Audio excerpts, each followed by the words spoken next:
Ito ang Lassie Convent. Isa ito sa mga tinaguriang pinakamalaki at pinakamatanda na kumbento sa buong Asia.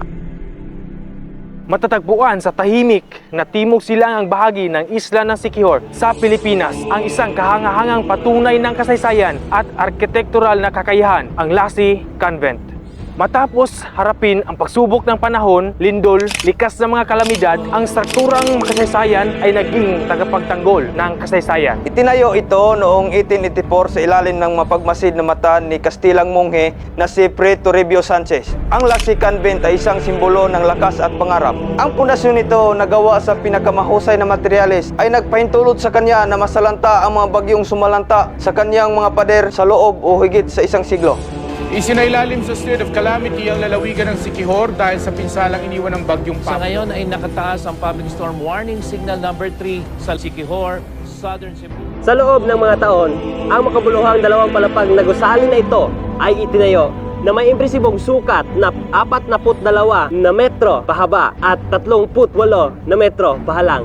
Ipinapakita nito ang hugis L sa silangan patungo sa simbahan ni San Isidro, Labrador. Ang pang-ibaba ay isang masusi at makatagapuri na pagkakabit ng kuweba ng bato ng Corales ay nagpapakilala sa kahusayan ng mga alagad nito. Sa itaas ay naglalakip ng pang-elegansya ng kahoy at ipinapakita nito ang arkitektural na kahusayan sa panahong iyon.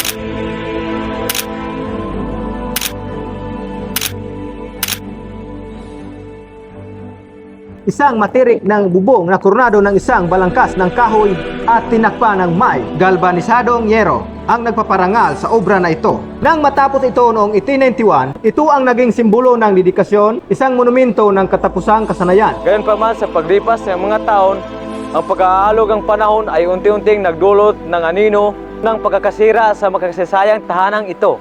Ang mga guho ay nag-iwan ng kanilang kwento sa mga pader at ang mga palatandaan ng pagtanda ay unti-unting nagpalamig sa dating siglang kagandahang nito.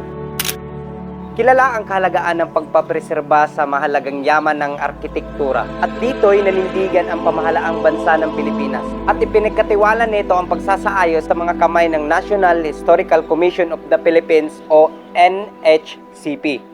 Nagsani puwersa ang Archdiocese ng Dumaguete sa ilalim ng gabay ni NHCP Executive Director Lodovico Badoy at Monsignor Julius Perpeto Heruela, tagapagsalita ng Archdiocese. Sa huling bahagi ng 2016, nagsimula ang paglalakbay ng pagsasaayos nito. Ang mga masusing kamay ay walang kapantay ng nagtrabaho ng walang pagod, nakalaan sa pagbuhay sa Lassie Convent sa kanyang dating kahilagaan. 8 buwan na hindi matitinag na pag-aalay ang nagpabago sa inalikabok na istrukturang patungo sa buhay ng patutuo sa pangangalaga ng kasaysayan. Hunyo 2017 ay nagtala ng isang makasaysayang pagkakataon, isang tunay na pagbangon ng kasaysayan. Ibinigay ng NHCP ang inayos na Lassie Convent sa Archdiocese ng Dumaguete. Ang karangyaan ng nakaraan ay naibalik at ang pamana ng Lassie Convent ay patuloy na nabibigay buhay sa mga henerasyong darating. Ngayon, ang Lassie Convent ay nagiging higit pa sa isang gusali.